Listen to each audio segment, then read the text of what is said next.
Sallallahu wasallam wa baraka ala nabiyyina Muhammadin wa ala alihi wa ashabihi at-tayyibin at-tahirin wa man tabi'ahum bi ihsanin ila yaumiddin wa sallama tasliman katsira, amma ba'd. Para jamaah kaum muslimin wal muslimat rahimani wa rahimakumullah, kita melanjutkan di sesi pertama membaca kitab Al-Qawaid Al-Aqdiyah fi Bayan Madhab Ahli Sunnati wal Jamaah. Kaidah di dalam masalah akidah tentang penjelasan madhab Ahli Sunnah wal Jamaah. Kaidah keberapa?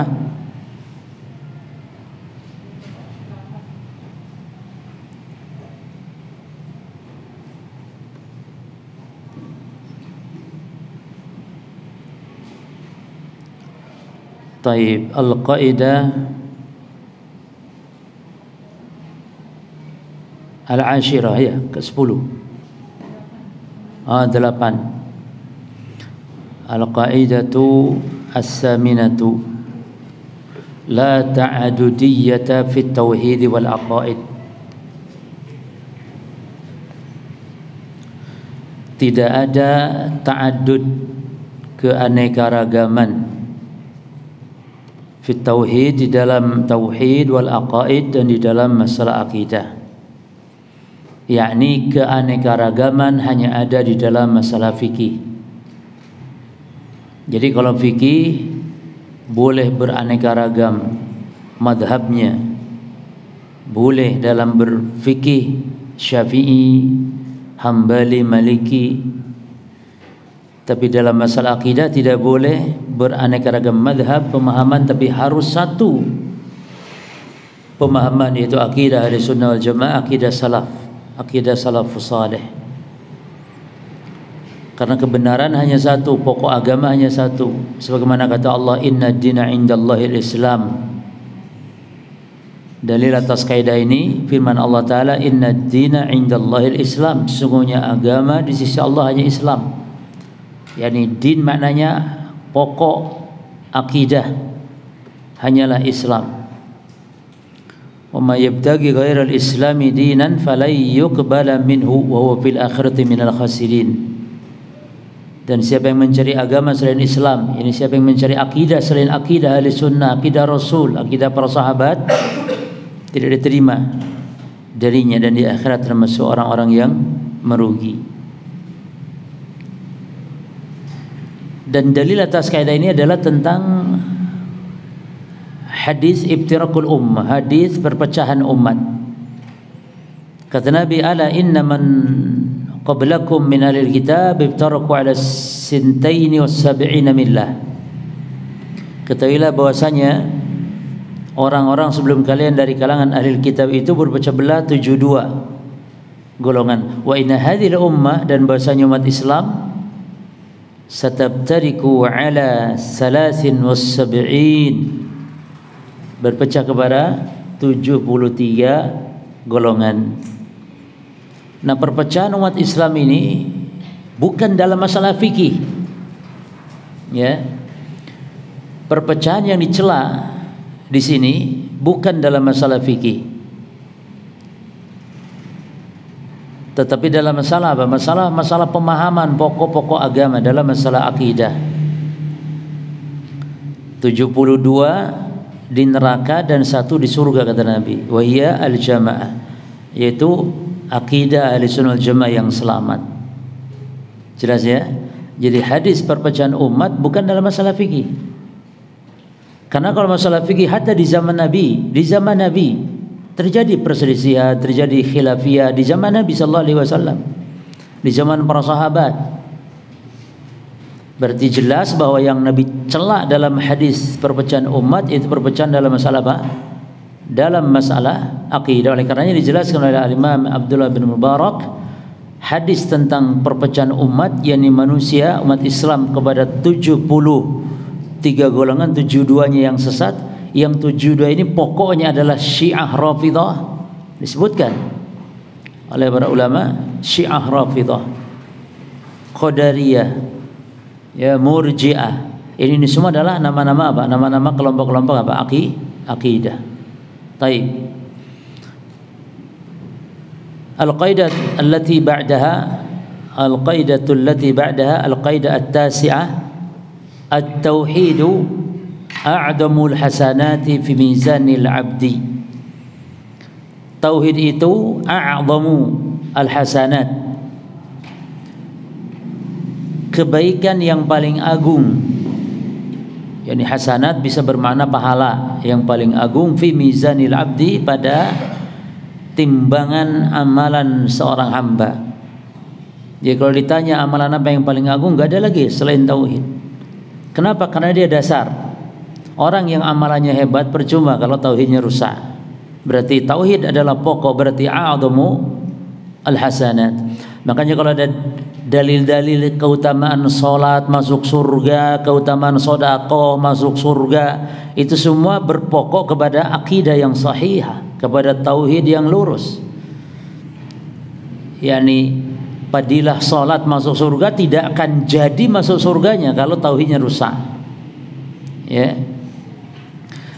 Dalil atas kaidah ini adalah hadis tentang fadilah tauhid yang banyak disebutkan, khususnya dalam kitab tauhid yang sudah kita lewati. Seperti hadis tentang Nabi Musa bertanya kepada Allah agar diajarkan sebuah doa, sebuah zikir yang menjadi khusus, maka Allah memerintahkan untuk mengucapkan kalimat tauhid la ilaha illallah. Namun kata Nabi Musa apa? Kata Nabi Musa, ya Rabbi, kullu ibadika yaquluna hada. Wahai ya Allah, semua hambamu mengucapkan la ilaha illallah, maunya yang spesial. Maka akhirnya apa kata Allah? Qul la ilaha illallah. Ya, katakan Musa, ucapkan la ilaha illallah. Maka akhirnya kata Allah, lau kana samawati sab'u, seandainya langit yang 7, wa amiruhunna ghairi, dan seluruh penghuninya selain aku, wal ardhina sab'u, bumi-bumi yang 7. Jadi bumi juga 7 lapis, sebagaimana langit 7 tingkat, diletakkan dalam satu timbangan, lalu la ilaha illallah diletakkan juga dalam satu timbangan, maka malat bihinna la ilaha illallah, akan berat la ilaha illallah. Dalil juga atas kaidah ini adalah tentang hadis bitaqah, hadis kartu, yang mana manusia nanti dari kalangan ahli tauhid yang banyak dosanya, tapi dengan sebab memiliki la ilaha illallah menjadi selamat dengan sebab kartu yang tertulis la ilaha illallah. Ini tentu hanya bagi ahli at-tauhid. Maka wala yadkhul ma'ismillahi syai'un abadan, maka tidak ada yang berat mengalahkan dengan adanya nama Allah, kalimat la ilaha illallah. Taib. Al-qaidah allati ba'daha, man haqqaqa at-tauhid at-tahqiqal mutlaqa, siapa yang merealisasikan, mewujudkan, menyempurnakan tauhid al-mutlaqa, dengan sempurna. Jadi merealisasikan tauhid itu ada dua, ya. Ada yang mewujudkan tauhid sempurna, ada yang mewujudkan tauhid itu tidak sempurna. Di sini menunjukkan fadilah orang yang sempurna tauhidnya. Kalau yang tadi kaidah sebelumnya adalah orang yang bertauhid secara umum walaupun tidak sempurna. Ya, seperti dosa-dosanya ada namun dia diampuni oleh Allah dengan sebab tauhid. Sekarang tidak, yang tauhidnya sempurna dengan kesempurnaan yang mutlak total, maka dakhalal jannah bila hisabin wala adab, masuk surga tanpa hisab, tanpa adab. Dan menyempurnakan tauhid secara total ini dengan 3 cara, 3 perkara. Yang pertama, an yabta'id anisyirki kullihi akbarihi wa asgharihi, menjauhkan syirik semuanya, besar dan kecil. Ya. Sehingga kalau ada orang yang jatuh kepada syirik besar atau syirik kecil, maka ini belum mentahqiq tauhid secara al-kamil, secara sempurna. Artinya apa? Ketika meninggal maksudnya. Jadi ketika meninggal tidak boleh membawa dosa syirik besar, termasuk dosa syirik yang kecil. Yang kedua, an yabta'ida 'anil bid'ah. Ketika meninggal tidak membawa dosa bid'ah. Bikulli anwa'iha aqidatan amaliyatan. Bid'ah baik bid'ah akidah atau bid'ah amal. Bid'ah zikir, bid'ah salat, bid'ah salawat itu bid'ah amal. Lebih-lebih bid'ah akidah, aqadiyah, karena bid'ah aqadiyah adalah bid'ah yang konsekuensinya keluar dari Islam. Konsekuensinya bisa kufur. Al-amru tsalis, yang ketiga, mentahqiq tauhid secara sempurna, yakni al-ibti'adu 'anil dzunub wa mubiqatil asam, ay kaba'ir dzunub. Dosanya yang besar, tinggalkan, tidak membawa dosa yang besar. yakni semuanya sudah ditobati gitu. Mungkin orang telah berbuat syirik akbar bahkan, atau berbuat syirik kecil, atau berbuat bid'ah, atau berbuat dosa maksiat. Ketika meninggal ini sudah ditobati semuanya. Inilah baru disebut orang itu meninggal dalam keadaan telah menyempurnakan tauhid dengan kesempurnaan yang total, sehingga layak masuk surganya tanpa apa? Tanpa hisab, tanpa adab. Dan dalil atas kaidah ini adalah Nabi bersabda tentang orang yang masuk surga dari kalangan umat beliau, berapa orang? 70.000 tanpa hisab, tanpa adab masuk surga. Di antaranya adalah mereka yang sifat-sifatnya ada beberapa sifat disebutkan, ya. Disebutkan beberapa sifat. Yang pertama, sifat yang disebutkan dalam hadis tentang 70 masuk surga tanpa hisab dan adab, mereka la yastarqun, tidak meminta ruqyah, tidak meminta diruqyah. Yang kedua, la yatatayyarun, tidak bertatayun. Ini syirik kecil pada asalnya. Lalu tidak la yaktawun, tidak berobat dengan pengobatan besi panas, lalu bertawakal kepada Allah. 4 sifat inilah yang menyebabkan seorang masuk surga tanpa hisab, tanpa adab, ya. Taib.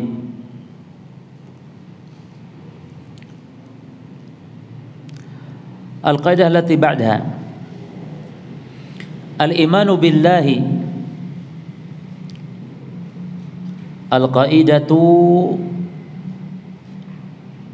al-hadiyata ashar, kaidah yang ke-11.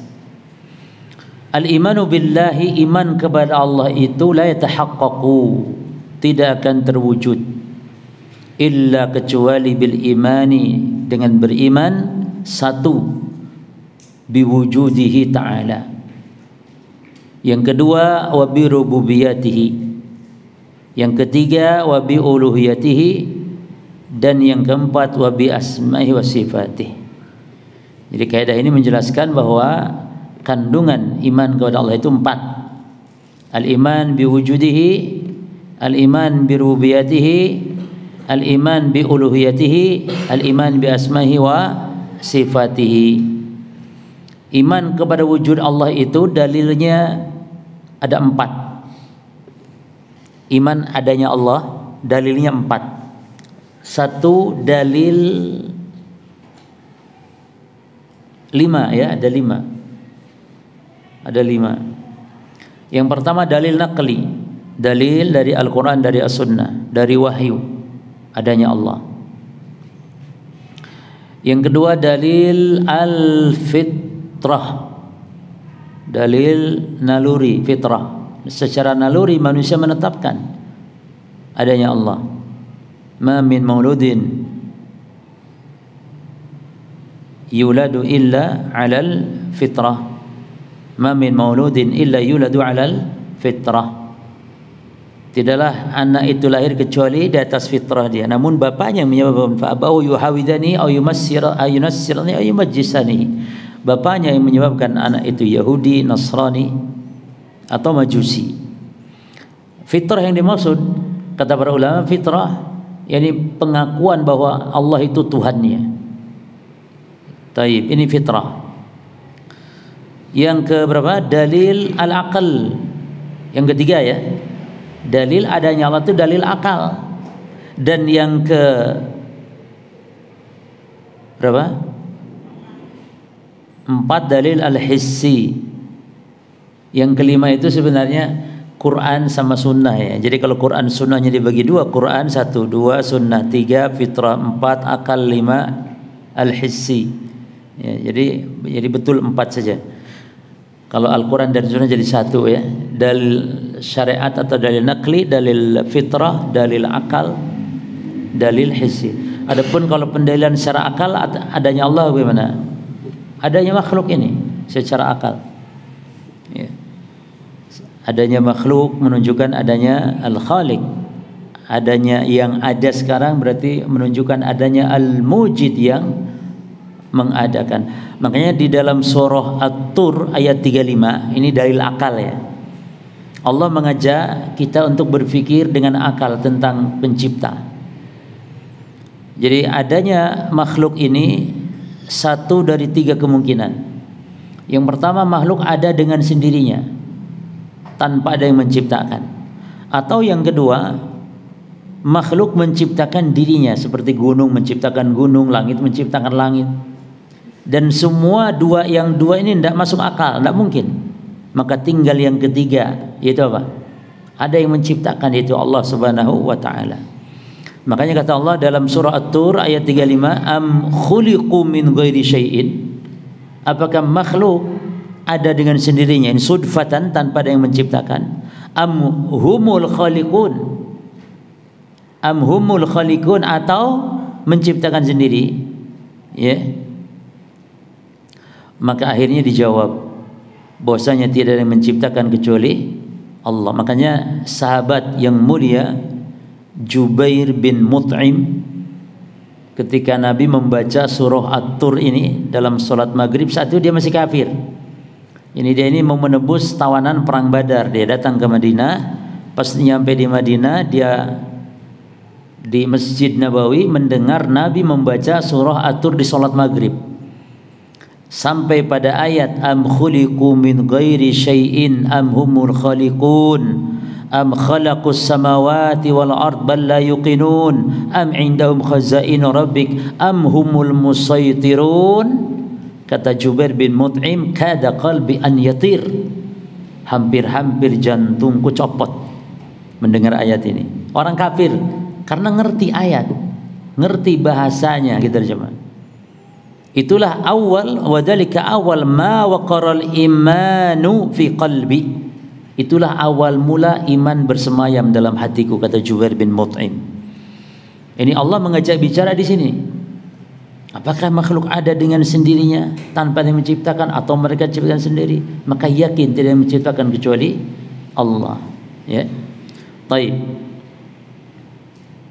Adapun kalau dalil dari wahyu banyak sekali. Allahu khaliqu kulli syai', Allah yang menciptakan segala sesuatu. Jadi kaidah ini menunjukkan apa? Bahwasanya iman kepada Allah mencakup iman kepada berapa perkara? 4 perkara. Yang pertama al-iman bi wujudillahi ta'ala. Yang kedua al-iman bi rububiyatillahi ta'ala, iman kepada rububiyah Allah, yakni Allah yang menciptakan, menghidupkan, mematikan. Lalu yang ketiga al-iman bi uluhiyatihi, yakni mengimani bahwasanya tidak ada ilah yang berhak diibadahi kecuali hanya Allah Subhanahu wa taala. Baru yang keempat al-iman bi asma'ihi ta'ala wa sifatih, iman kepada nama dan sifat Allah. Tidak sah iman kepada Allah kecuali mengimani 4 hal ini. Baik. Al-qaidah allati ba'daha. Baik, dalil kalau iman kepada asma dan sifat banyak dalam ayat walillahil asma'u al-husna. Ini surah Al-A'raf ayat 180. Juga surah Ar-Rum ayat yang ke-27, demikian pula surah Syura ayat yang ke-11. laisa kamitslihi syai'un wa huwa as-sami'u al-basir. Baik. Al-qaidatu as-saniyata asyr. Kaidah yang ke-12. Al-imanu bil malaikati la yatahaqqaqu illa bil imani. Iman kepada para malaikat itu tidak akan sah, tidak akan terwujud kecuali beriman kepada satu, biwujudihim. Dua, wa biman alimna ismahu minhum bismihi. Tiga, wa bisifatihim as-sabitah. Dan keempat, wa bi'amalihim. Amal yang tugas. Berarti sama. Iman kepada malaikat itu mencakup iman kepada 4 perkara. Satu, iman kepada adanya para malaikat, biwujudihim. Yang kedua, iman kepada nama-nama yang kita tahu, seperti Jibril. Dan yang tidak tahu, kita tetap imani secara global, karena Allah enggak menyebut semuanya malaikat satu persatu nama-namanya, karena tidak mungkin. Ya, maksud tidak mungkin itu juga kalau disebut satu-satu dalam Quran banyak sekali, malaikat tidak terbatas, tidak ada yang tahu jumlahnya, yang sangat banyak sekali. Ya. Kalau bagi Allah mungkin, Allah maha mampu berkuasa atas segala sesuatu. Ya. Jadi Allah tidak menyebutkan atas kehendak Allah tentang nama-nama malaikat semuanya. Nama-nama Nabi juga demikian. Jadi kita beriman kepada nama yang kita tahu. Di mana kita tahu? Di dalam Al-Quran, di dalam hadis, nama-nama mereka. Yang ketiga, wabisifatihimu as-sabitah. Beriman kepada malaikat, beriman yakni kepada sifat-sifatnya yang telah sahih. Seperti Jibril memiliki sayap, ya. Seperti Nabi SAW pernah mensifatkan malaikat yang memikul arasy Allah. Disebutkan antara ma baina udhunaihi wa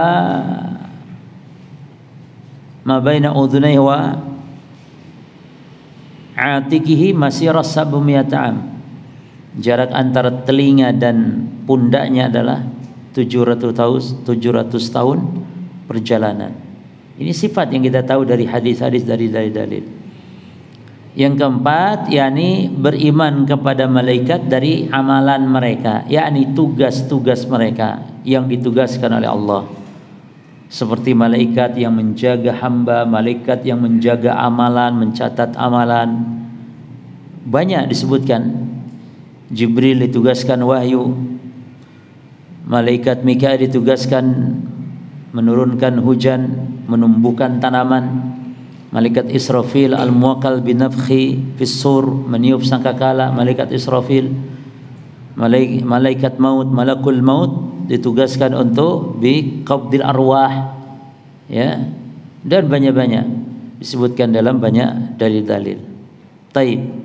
Al-qaidatu as-salisata asyr. Al-imanu bir-rusul la yatahaqqaqu illa bil imani bi anna risalatahum haqq. Iman kepada para rasul juga sama, yaitu mengimani kepada 4 perkara. Al-amrul awal, yang pertama kata mu'alif, bi anna risalatahum haqqun. Bahwasanya risalah mereka adalah hak. Risalah mereka hak, datang dari sisi Allah. Ya. yakni kerasulan mereka. Yang kedua, wa bismi man alimna ismahu minhum, dan beriman kepada rasul, para rasul, yakni kepada nama-nama mereka yang kita tahu di antara para rasul tersebut yang Allah sebutkan di Quran. Berapa Allah sebutkan di Quran? 25 nama-namanya yang disebutkan oleh Allah. Ya, namun yang tidak disebutkan, ya kita mengimaninya secara global. Yang Allah sebutkan dalam Quran seperti Muhammad, Ibrahim, Musa, Isa, Nuh. Mereka ini adalah ulul azmi minar rusul. Yang Allah sebutkan dalam surah Al-Ahzab ayat 7, ya, ulul azmi ini. Wa idh akhadna minan nabiyyina mitsaqahum wa minka Muhammad wa min Nuh wa Ibrahim wa Musa wa Isa bin Maryam. Dan ingatlah ketika kami ambil dengan para nabi, perjanjian mereka. Demikian pula dengan engkau Muhammad, Nuh, Ibrahim, Musa, Isa bin Maryam. Jadi kata para ulama, ulul azmi ini para rasul spesial yang telah teruji tingkat kesabarannya, tingkat perjuangannya, yang memiliki fadilah yang tidak dimiliki oleh nabi-nabi yang lain. Ini yang disebut dengan ulul azmi. Demikian pula disebutkan dalam surah Syura ayat yang ke-13. Jadi ulul azmi itu disebutkan di dua tempat ya. Satu di surah Al-Ahzab ayat 7, yang kedua di surah Asy-Syura ayat 13. 5 orang ulul azmi. Dan yang paling afdal di antara ulul azmi 2, Ibrahim wa Muhammad alaihi wassalatu wassalam. Adapun yang kita tidak tahu namanya, karena Allah tidak menyebutkan semuanya, Nabi Muhammad SAW juga tidak, maka sebagaimana dalam surah Ghafir ayat 78 kita mengimaninya secara global. Kata Allah, walaqad arsalna rusulan min qablika, dan sungguh kami telah mengutus para rasul dari sebelum kau Muhammad. Minhum, di antara mereka kata Allah, man qasasna, ada yang kami kisahkan alaika kepada Muhammad, wa minhum man lam naqsus alaik, dan di antara para nabi itu juga tidak kami kisahkan. Jadi ada yang Allah kisahkan kepada Nabi Muhammad, ada yang tidak. Ya, taib. Ini yang kedua. Yang ketiga, al-iman bir-rusul, ai al-iman ai at-tasdiq, membenarkan masah anhum min akhbarihim, membenarkan apa yang dikabarkan oleh mereka. Kata mu'alif, wa bitasdiqi khabarihim, ya, yani apa saja yang datang berita itu dari para rasul, ya, maka wajib kita untuk mengimaninya. Seperti Nabi SAW mengkabarkan akan peristiwa baik yang akan datang ataupun peristiwa hari kiamat, peristiwa di alam akhirat nanti, itu kabar-kabar yang wajib kita mengimani. Yang keempat terakhir, al-amal bisyari'ati man ursila ilaina minhum, mengamalkan syariat Rasul yang diutus kepada kita. Kalau kita amalannya syariat Nabi Muhammad, ya, kalau kita mengamalkan amalan syariat Nabi yang diutus ke kita, itu Nabi Muhammad sallallahu alaihi wasallam. Taib. Al-qaidatu allati ba'daha, ini merupakan cabang dari kaidah sebelumnya. Kaidah ke-14 ini, al-qaidatu ar-rabi'ata asyr, kaidah yang ke-14 ini cabang dari kaidah sebelumnya berkaitan iman kepada para rasul. Dinur rusul wahidun wasyara'i'uhum mukhtalifatun, agama semua para rasul itu satu, itu Islam. Semua ajarannya satu, yaitu tauhid. Namun syariat-syariatnya yang berbeda-beda, ya. Dan dalil atas kaidah ini banyak. Dalil atas kaidah ini banyak. Itu diantaranya Allah berfirman di surah Al-Maidah 48. Dalil atas kaidah ini yang pertama, surah Al-Maidah ayat 48, likullin ja'alna minkum syir'atan wa minhajan, dan masing-masing kata Allah kami jadikan bagi kalian itu syariat yang berbeda-beda, wa minhajan, dan tata cara, yakni di dalam beragama, tapi akidahnya satu. Makanya dalam hadis kata Nabi, ana aula nasi bi Isa bin Maryam fid dunya wal akhirah, aku adalah orang yang paling dekat dengan Isa di dunia ataupun di akhirat. Di dunia karena Nabi setelah Nabi Isa itu Nabi terakhir, ya, Nabi terakhir dari kalangan Bani Israel. Nabi Muhammad juga Nabi terakhir secara mutlak, berarti Nabi Isa dekat dengan Nabi SAW. Lalu kata Nabi, wal anbiya ikhwatun li'alatin, para nabi itu saudara sebapa. Ummahatuhum syatta, ibunya beda-beda, banyak ibu-ibunya tapi bapaknya satu, keturunan Nabi Ibrahim rata-ratanya. Lalu wadinuhum wahidun, dan agama para nabi satu. Nah, ini dalil atas kaidah ini. Kata Al-Imam Ibnu Hajar, makna hadis yakni anna asla dinihim wahid wa huwa at-tauhid. anna asla dinihim wahid wa huwa at-tauhid, bahwasanya pokok sumber agamanya mereka sama satu, yaitu at-tauhid. Wa in ikhtalafat furu'us syar'i, walaupun berbeda-beda apanya, cabang-cabang syariatnya. Jadi yang berbeda itu bukan pokoknya, cabang-cabang syariatnya. Taib. Al-qaidatu allati ba'daha kullu rasulin nabiyyun wa laysa kullu nabiyyin rasula. Setiap rasul itu nabi, namun tidak setiap nabi itu harus rasul. Jadi kalau ingin mencapai derajat kerasulan pasti harus mencapai dulu derajat kenabian. Tapi kalau cuma sampai derajat nabi belum tentu mencapai derajat kerasulan.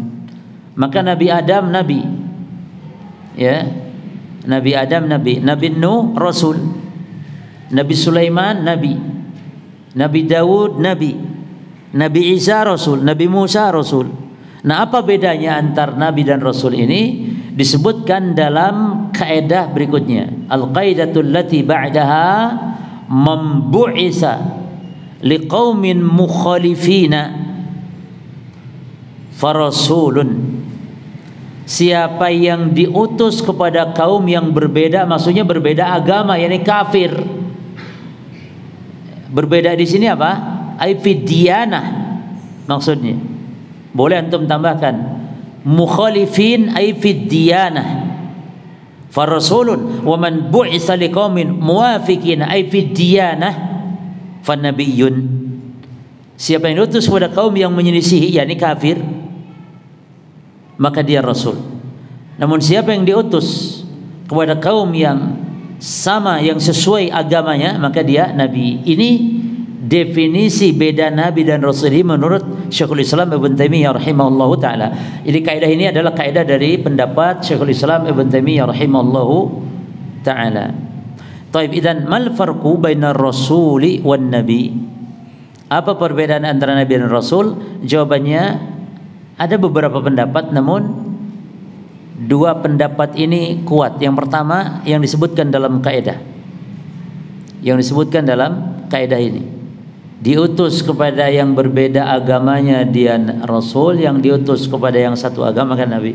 Oleh karenanya Nabi Adam itu nabi karena diutus kepada anak cucunya yang memang sudah berislam. Dari Adam sampai Nuh mereka semuanya muslimun. Baru kemudian Nuh diutus kepada orang musyrik, maka Nabi Nuh rasul, Nabi Nuh rasul. Ada lagi perbedaan yang lain dari definisi yang lain, maksudnya yaitu apa? Man bu'isa bisyari'atin jadidatin farasulun. Siapa yang diutus dengan membawa syariat yang baru maka rasul. Contohnya Nabi Nuh, contohnya Nabi Musa, rasul. Namun wa man bu'isa bi syari'ati man qablahu fa nabiyyun.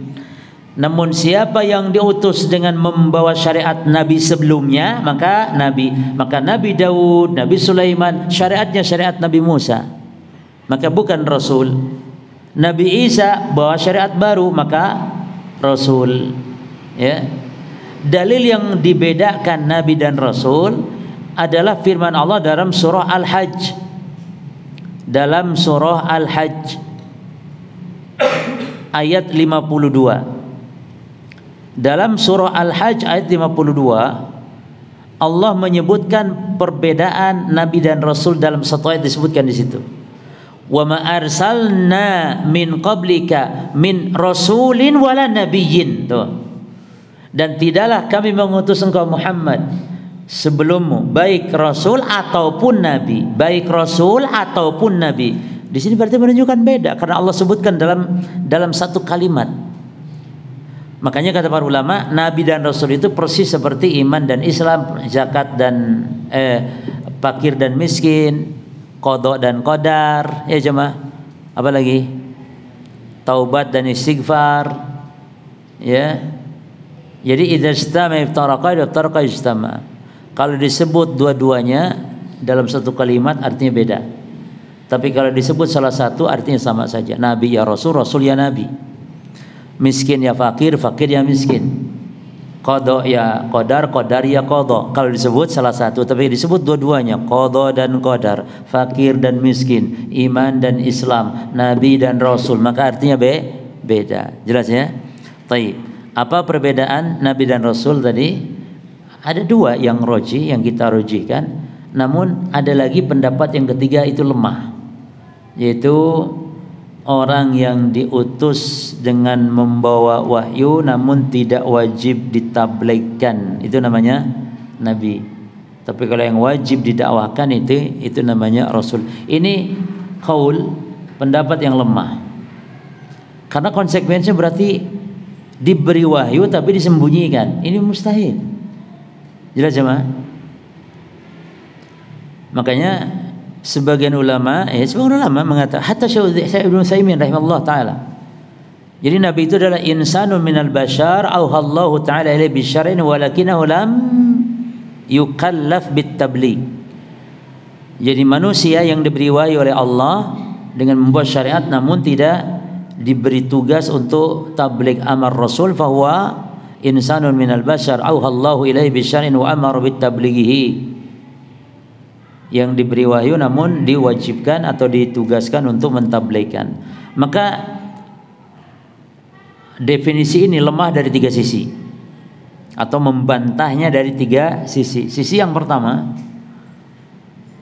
di dalam surah Al-Hajj tadi, jemaah, bantahannya, wa ma arsalna min qablika, terus min rasulin wala nabiyyin, dan tidaklah kami utus sebelum engkau Muhammad baik rasul ataupun nabi.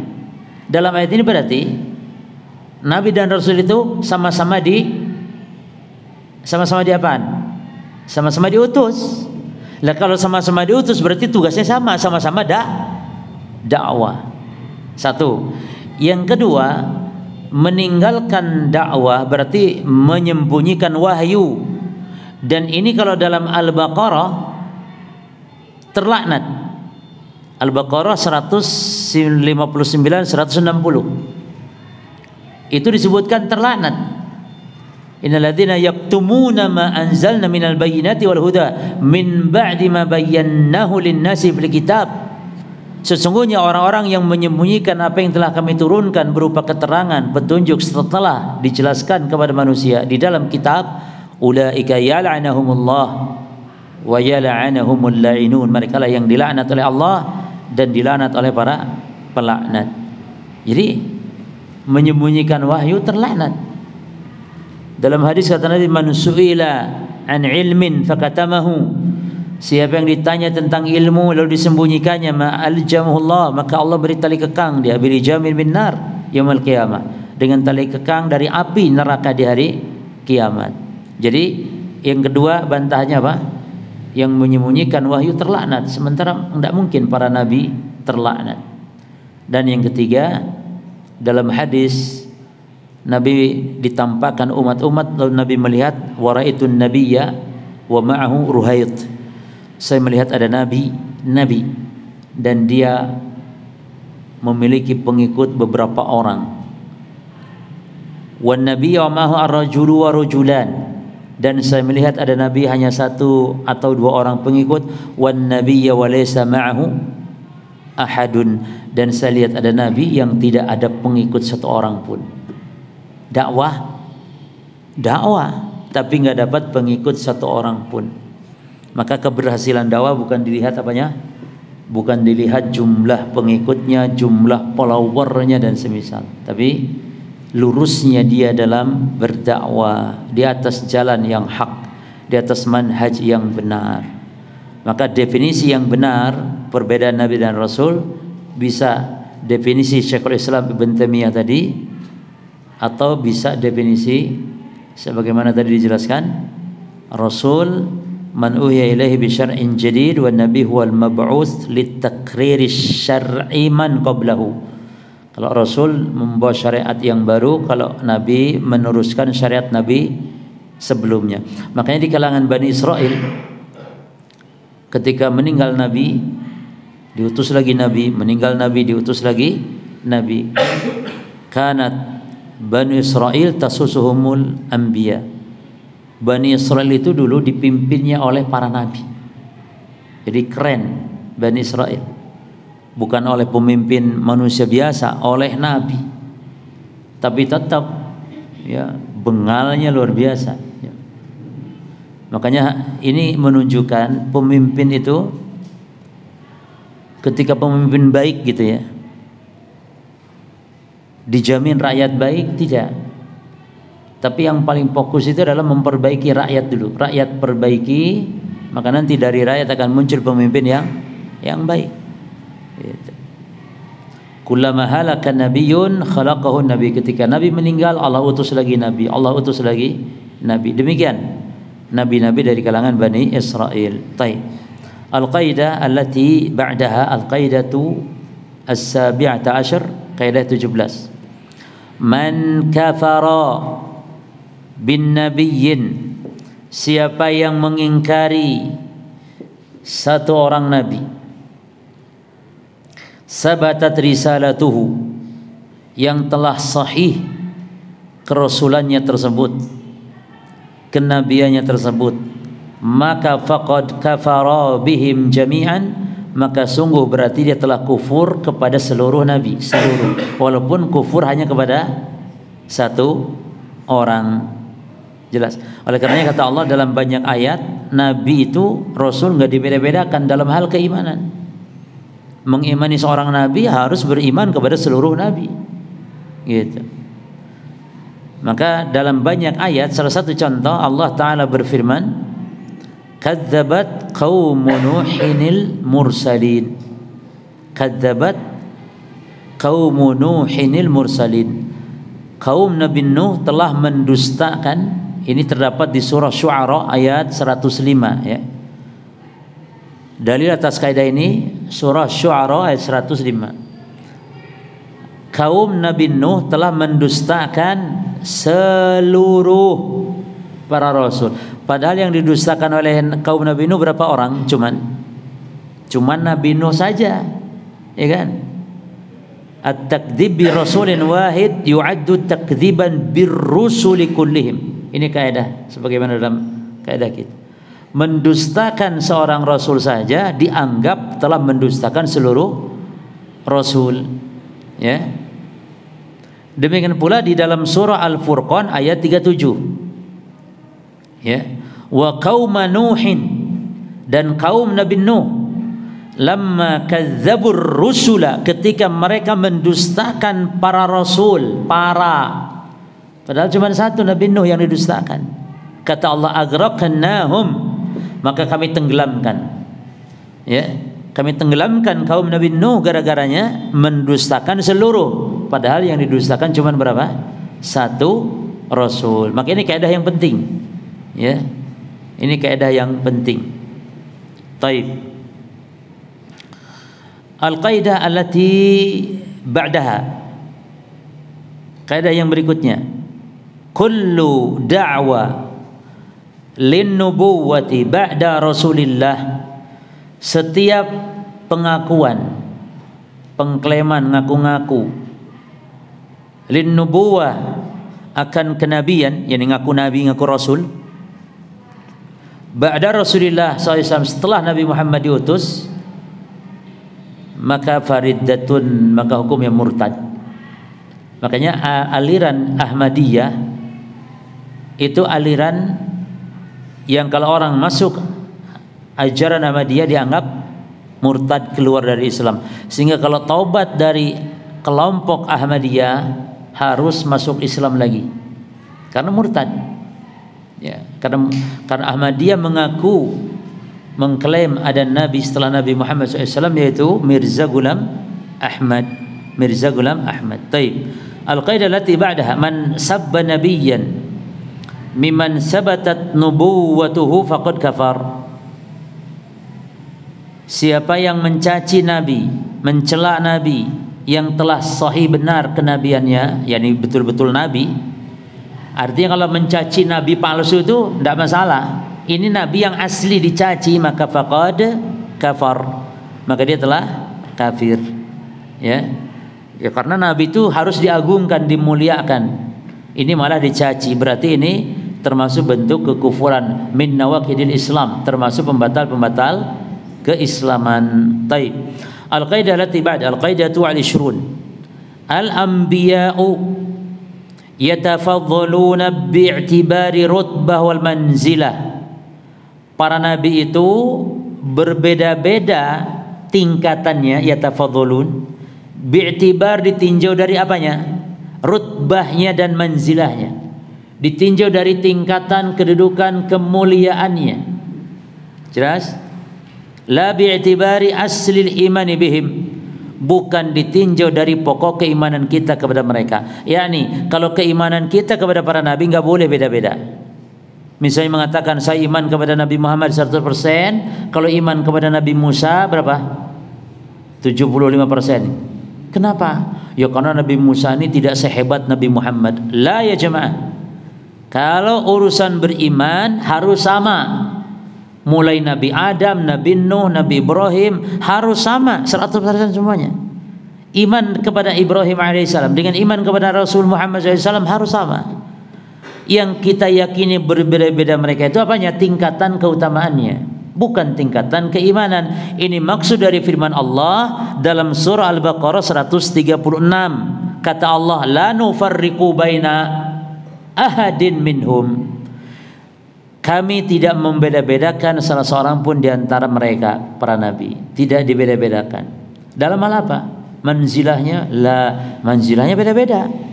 Tapi dalam hal keimanan. Makanya kata Imam Ibnu Katsir tentang ayat ini, arsyadallahu ta'ala ibadahul mu'minin ilal imani bima unzil ilaihim.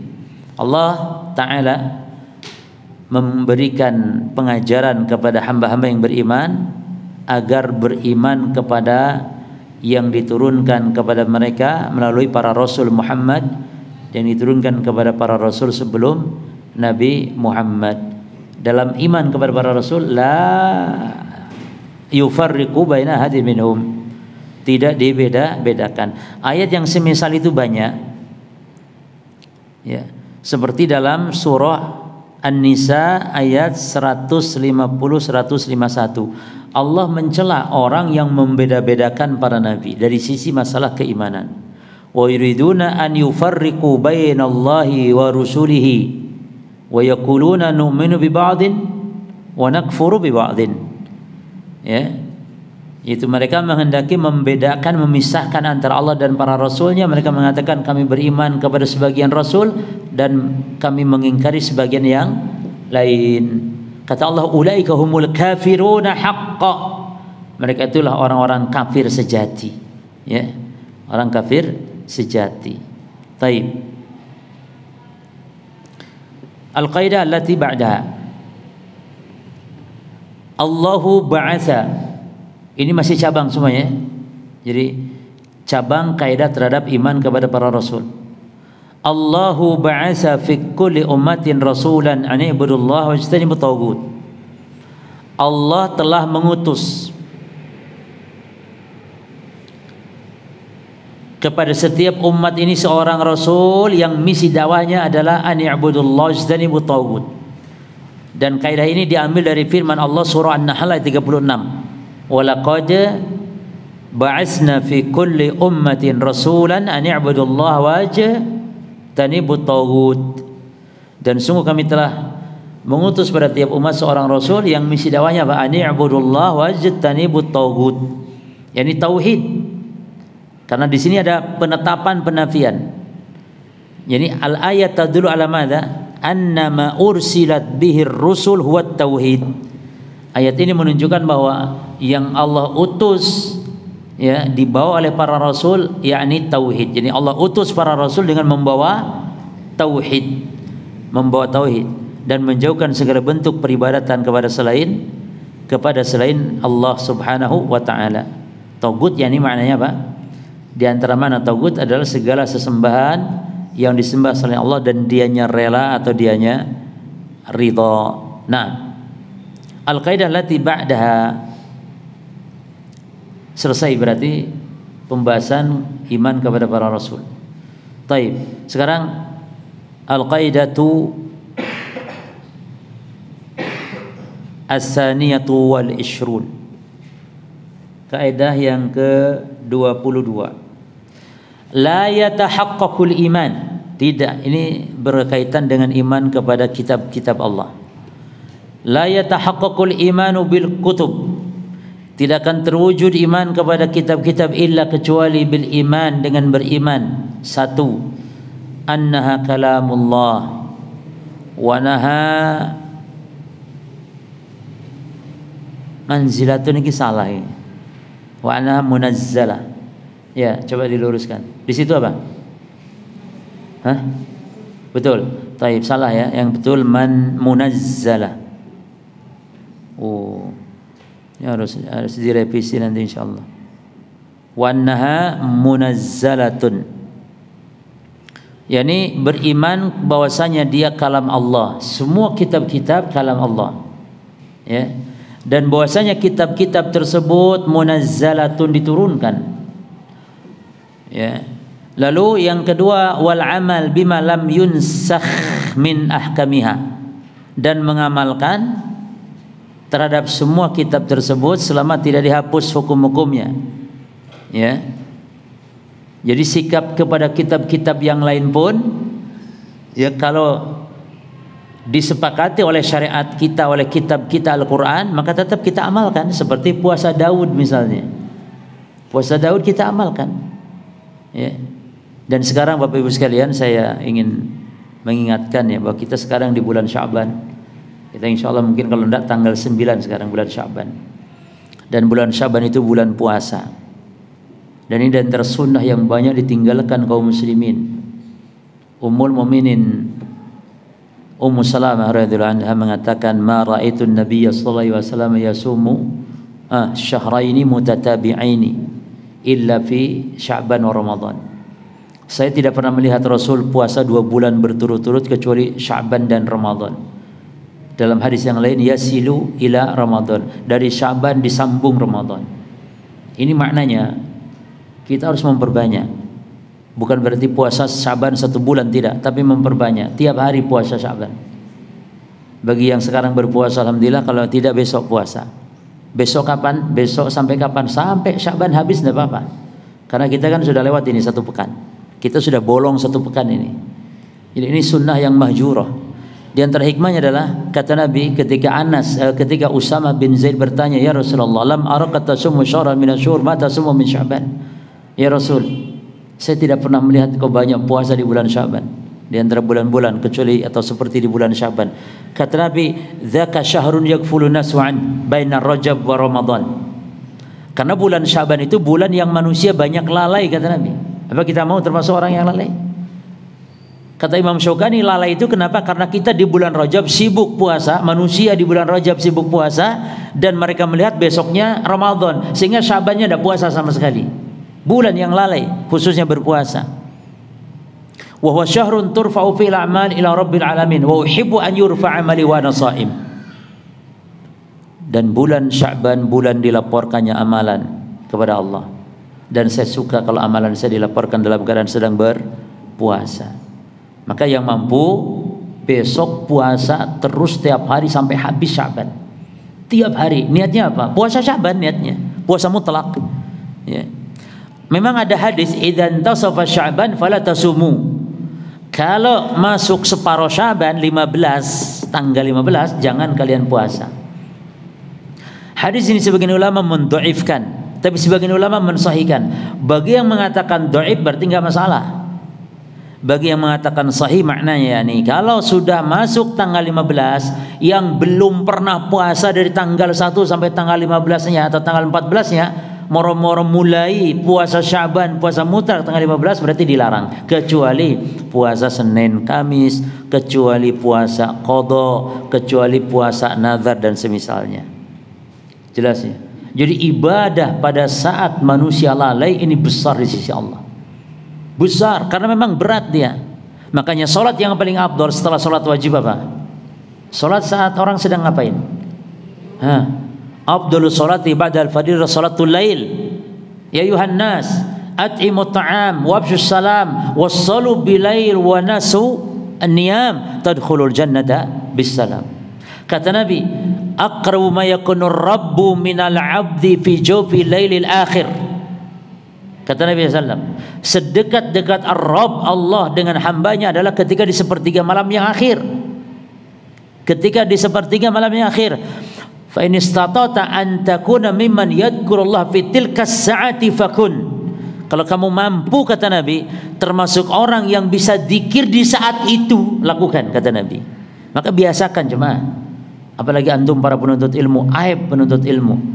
Bangun itu jam 3. Duduk salat, setelah salat duduk zikir, terus baca Quran, terus zikir, istighfar, wabil asarihum yastaghfirun. Sampai nunggu adzan subuh salat qabliyah, berangkat ke masjid. Tiap hari, perempuan di rumah tentunya. Tiap hari, tiap malam kita lakukan ini sampai kita mati, sampai kita wafat. Apalagi sekarang di musim-musim ibadah sekarang. Ya, makanya ibadah saat manusia lalai. Contohnya, contoh yang ringan saja. Doa masuk pasar loh, demikian hebatnya pahala. Kenapa? Karena dilakukan, dibaca saat manusia lalai. Orang di pasar itu manusia lalai semuanya. Orang-orang di pasar itu orang yang lalai kepada akhirat, lalai kepada Allah, tidak berzikir, ingatnya dunia, banyak menipu, berdusta, sumpah palsu. Ini pasar, makanya tempat dibenci Allah. Abghadul makani Allah aswaquha. Tempat yang dibenci Allah pasar. Makanya orang yang masuk pasar lalu baca zikir, apa kata Nabi SAW? Man dakhala as-suq faqala la ilaha illallah wahdahu la syarika lah, lahul mulku wa lahul hamdu yuhyi wa yumit wa huwa hayyun. Ada lafaz cuman yuhyi wa yumit wa huwa ala kulli syai'in qadir. Ada yang huwa hayyun la yamut biyadihil khair, ada tambahan itu, tidak masalah. Kata Nabi, kataballahu lahu alfa alfi hasanatin wa maha Allahu an alfa alfi sayiatin wa rafa'a lahu alfa alfi darajatin. Allah catat 1.000.000 pahala, Allah gugurkan 1.000.000 dosa, Allah angkat 1.000.000 derajat. Subhanallah. Cuman baca itu doang, na'am. Kenapa? Karena di tempat, di saat waktu manusia lalai. Jadi luar biasa para jemaah, ibadah saat. Maka kenapa orang yang berpegang teguh di akhir zaman kepada agama Allah, kepada sunnah Nabi Muhammad SAW, berpahala 50 orang sahabat loh satu orangnya. Kata Nabi di hadapan para sahabat, inna min waraikum ayamus sabr. Sesungguhnya nanti wahai para sahabat, di belakang kalian ada satu kaum yang mereka akan mengalami hidup yang butuh kepada hari-hari kesabaran. Al-mutamassik fihinna yawma idzin bima antum fihi. Dan orang yang berpegang teguh nanti di akhir zaman pada agama saat itu dibandingkan sekarang kalian, ajru khamsina minkum, dapat pahala 50 kalian. Sahabat sampai heran, ya Nabi Allah, au minhum, wahai Nabi Allah, mungkin 50 dari kalangan mereka. Kata Nabi, la bal minkum, tidak, bahkan 50 dari kalian. Yani satu orang yang beramal, berpegang teguh dengan agama di akhir zaman mendapatkan paling 50 orang sahabat. Kenapa? Karena dilakukan pada saat manusia rusak. Inilah al-ghuraba yang kata Nabi, badal islamu ghoriban wa sa'udu ghoriban kama bada'a, lalu fatuba lil ghuraba. Islam mulanya asing. Ketika Nabi dakwahkan Islam kepada Abu Jahal, asing. Lalu nanti Islam akan kembali asing. Petunjuk Nabi Muhammad, sunnah Nabi Muhammad akan kembali asing seperti pada permulaannya. Namun bahagialah orang-orang yang dianggap asing. Nah, siapa ya Rasul al-ghuraba? Qal, kata Nabi, alladzina yuslihuna idza fasadan nas. Orang yang membuat perbaikan, orang yang berpegang di atas agama saat manusia rusak. Saat manusia tidak menjalankan syariat, menjalankan agama, menjalankan sunnah, ya. Maka para ikhwan sekalian, ini kesempatan bulan Sya'ban, bulan lalainya manusia beribadah, khususnya puasa. Maka mari, ya, mumpung ada waktu, beribadah puasa. Taib.